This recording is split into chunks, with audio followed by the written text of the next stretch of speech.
Welcome to Whispers to a Bride, where we talk about the stuff no one else is talking about.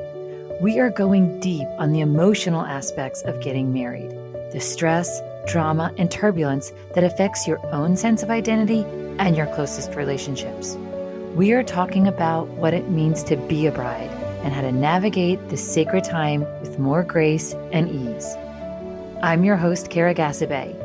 As a life coach and therapist, I'm going to be sharing super practical tips so that you can not only rise to the occasion of your wedding, but also your life.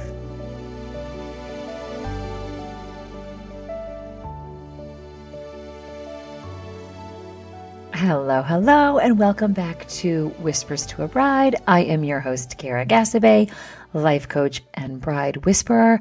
And today I am so excited to talk about the repair.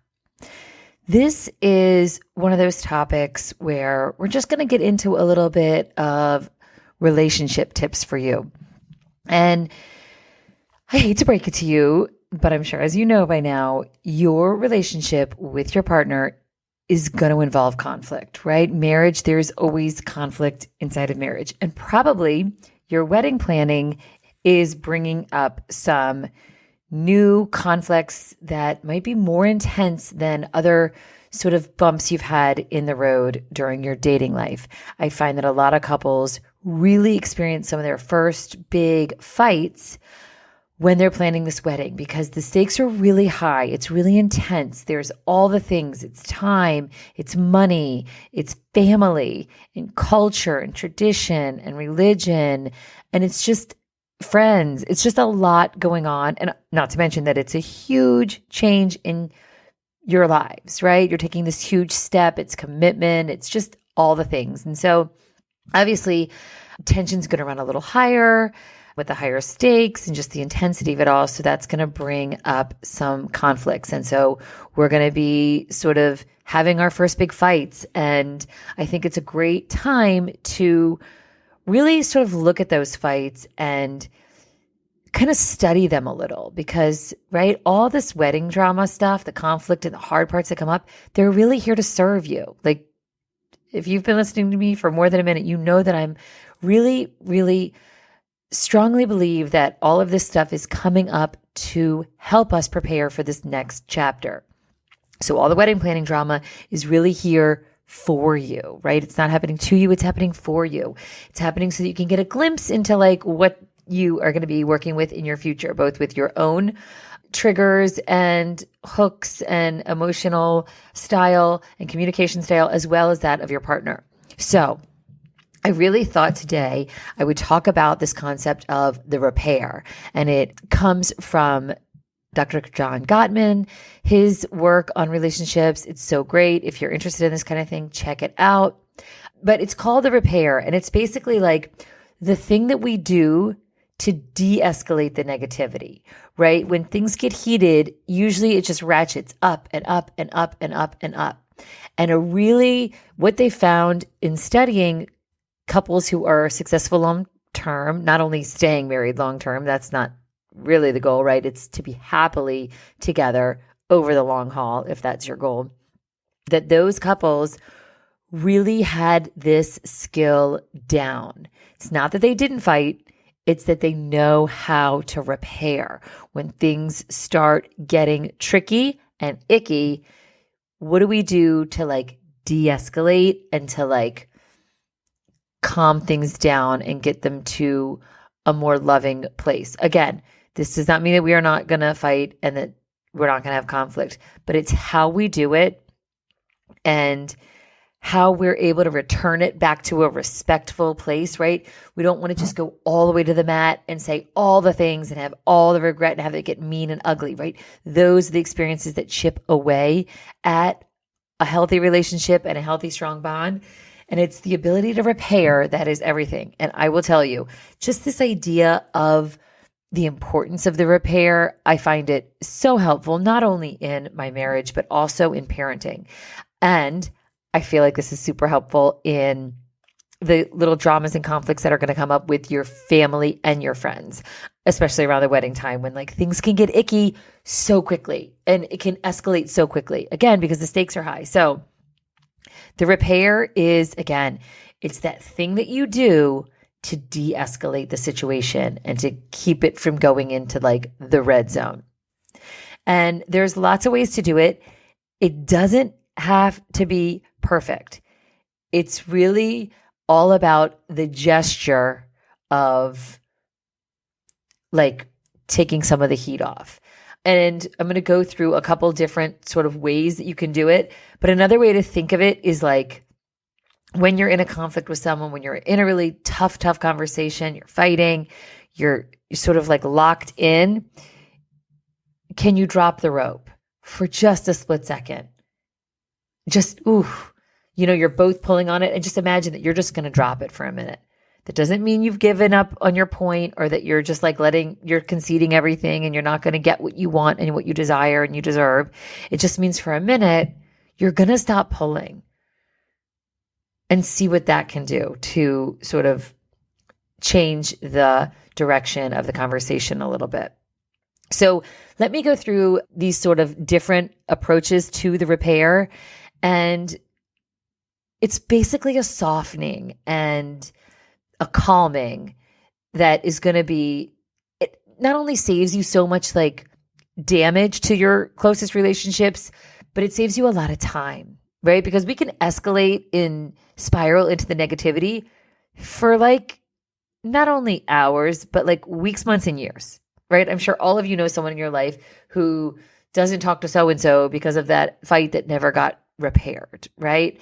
And I think that is what we want to really think about. It's very, very practical in the moment to learn the skill of the repair, but also in the long haul, right? This is just one of those key things, a key sort of factor in being able to nurture and sustain a close relationship with your partner, your family, your friends, your children.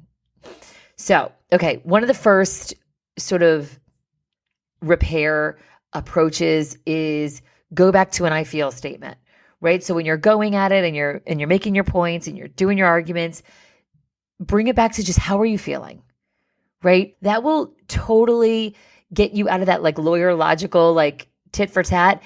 And it brings in that vulnerability that your partner can then, okay, I can approach that in a different way. I don't have to like win the logical argument. I can address that, oh, you're feeling scared. Oh, you're feeling stressed, right? That's going to elicit a very different response when you start sharing like how you actually feel about something instead of just what you think is the right thing and what needs to happen and how you were wrong or how they were wrong and all of that.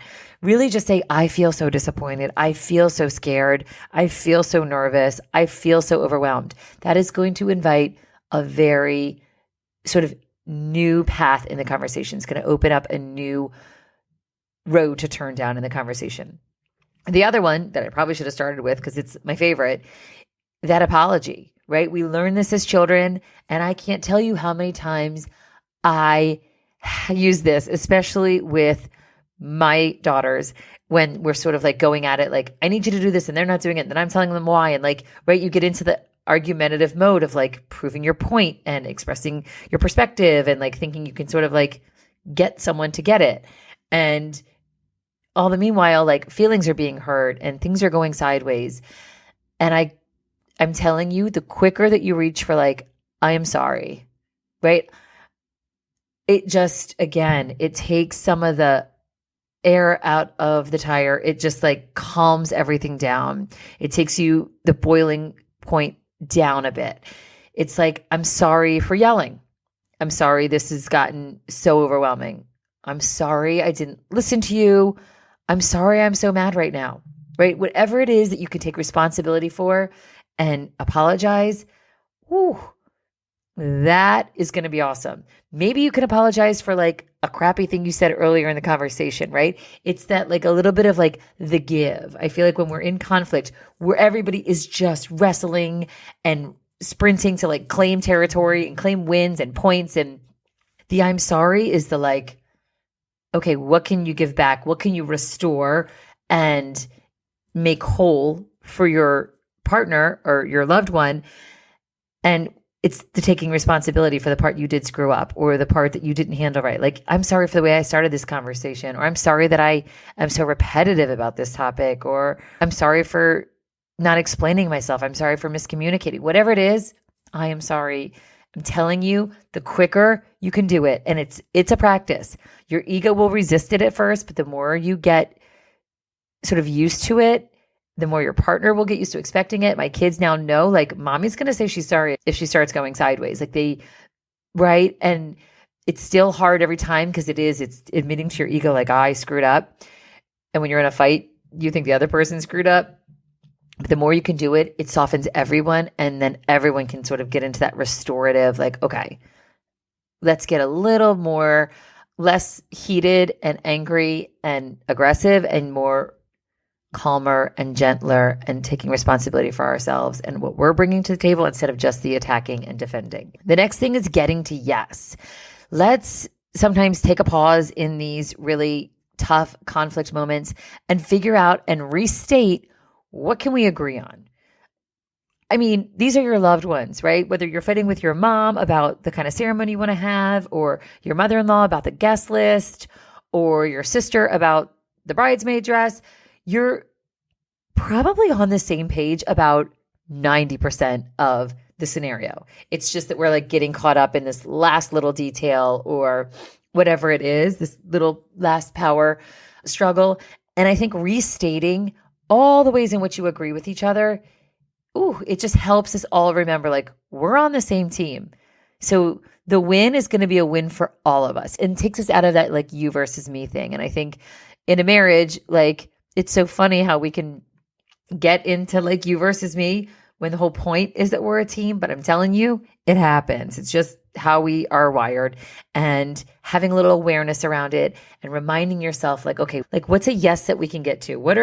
How can I state some things like, hey, do you want to have this wedding? Yes. Okay. Do you want to have it this year? Okay. Yes. Do you want to have our friends and family there? Okay. Yes. Okay. So we're all on the same page. Do you want to, have fun and have music and have like, yes. Let's get all those yeses going. And that gets us in that agreeable mode. It gets our partner remembering all the ways in which, like, we're not crazy. We do agree on so many things. And so again, that's sort of just going to like grease our wheels to like get back on the same page. And then once you start saying yes, your brain will start to be primed to look for more ways to say yes. And that's going to get you out of that conflict mode and back into something more useful, and move the conversation forward towards that solution that you are so desperate to find. Then there's just the I need to calm down, right? Like, try to figure out how to get that nervous system back under control, right? We don't want to get into that fight or flight thing. We want to get back into where our logical brain is in the conversation. It's not just that like fight, flight kind of mode. We want to get our nervous system like chilled out again. We want to get our partner's nervous system chilled out again. And I think some of the things that a lot of couples do in their repair attempts is like, can you interject some humor? Can you make fun of yourself? Like, if you just scream some nonsensical thing, like, can you really just allow yourself to laugh at yourself? That is going to immediately help regulate the nervous system, get everybody back, like, get you out of that panicked state and help your partner get out of that panic state. Some people, like, when they're fighting, they can reach out and touch the other person, a hug, a sign of affection, like something like that. Can you make your partner a cup of tea while you're fighting, just to show that gesture of like, no matter what, we're okay and we're here and we're together and we're going to get through this, and just sort of help. Again, this one's really about just regulating the nervous system and getting us out of that fight or flight, and really just injecting the humanity back in when it feels like it's like hardcore conflict going on. I love this one. I love using humor. Laugh at yourself. I mean, again, it's funny how it really does work with my kids. I'm like, wow, I sound like a crazy mean mom, and that's not who I'm trying to be. And my kids will laugh like, yeah, what do you like? This isn't even your voice. I mean, it's great. Kids will really sort of point this stuff out to you. And like, I've said to my husband, like, I'm nuts. I don't know. I'm nuts. And then he'll just laugh. Right. And it can go from like 60 back down to like 20 miles an hour. If you're able to like take yourself a little less seriously and let that sort of humor come through, that feeling of exhaustion, that feeling of connection, like let that peek through in the argument. That's going to really take that conflict down a notch. And then that really leads into the other thing, which is just stop, just call a timeout. My husband is so good at this one. If we're like in an intense conflict, like he can feel himself just getting like to the overwhelmed part where it's like, this is not going to be good. It's just not going to be good. I'm out. We just need to push pause on this for a minute. And I'm telling you, so many people say like, don't walk away from a fight or talk it out until it's done. Don't go to bed angry. No. I disagree. Sometimes you need to stop. Stop. Take a break. Breathe. Walk away. Shake your body. Like, take a minute. Calling a timeout. They do it in sports. We can do it in conflict as well. It's a very, very powerful and very, very useful and can save a lot of really hurtful things from happening. And then the other thing that you can do, the last one, is to sort of inject a little appreciation into the situation. Like if you've been fighting and going back and forth with someone, whether it's on text or email or in person or on the phone, you can just be like, you know what? I really appreciate you going through this with me. I appreciate you having this conversation with me. That is going to de-escalate it so much because these things are exhausting. Interpersonal relationships are exhausting. And some of us have a lot more bandwidth for it than others. And so I think really showing like, hey, I appreciate you sticking with me through this. I appreciate you hearing me on this. I appreciate you helping me sort this out. I feel like that is such a wonderful way to really show some affection to the other person. And again, gratitude is like kind of a cure-all for so many of the things that plague us in this life. And so really showing that appreciation is just tapping into gratitude, which just, again, it's very restorative and very healing and gives us sort of that energy that sometimes we need after we've had the life sucked out of us by a conflict. A little appreciation will give us that little boost to then get us to the final conclusion, get us to that resting place that we're going to get to. For a lot of times for wedding planning, we do need to get to that place because it's around making a decision for our wedding. In terms of conflict with our partner, you will always have conflict. It will go on and on. And so that's why these repairs are even more important because guess what? We're probably going to have this conflict again.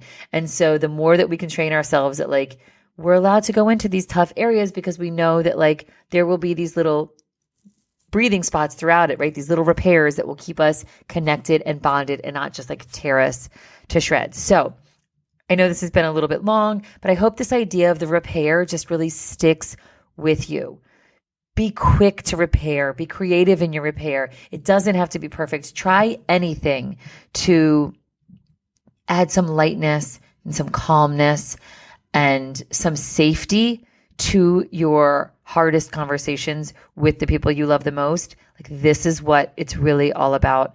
I really hope this conversation helps you. In the meantime, please reach out to me if you're struggling with this kind of stuff. This is what life is all about. This is the big stuff. This is the important stuff. So reach out, get support. I am doing one-on-ones. My calendar is open. And also don't forget, get a copy of the book. There's lots of tips and tricks in the book to help you with these kind of skills, to give you a really beautiful wedding day. And most importantly, every day after. That's what really matters. And all these same themes are going to keep popping up. So it's so worth getting good at this stuff. I love you so much. Thank you for listening. And until next time, I'm wishing you nothing but bridal bliss.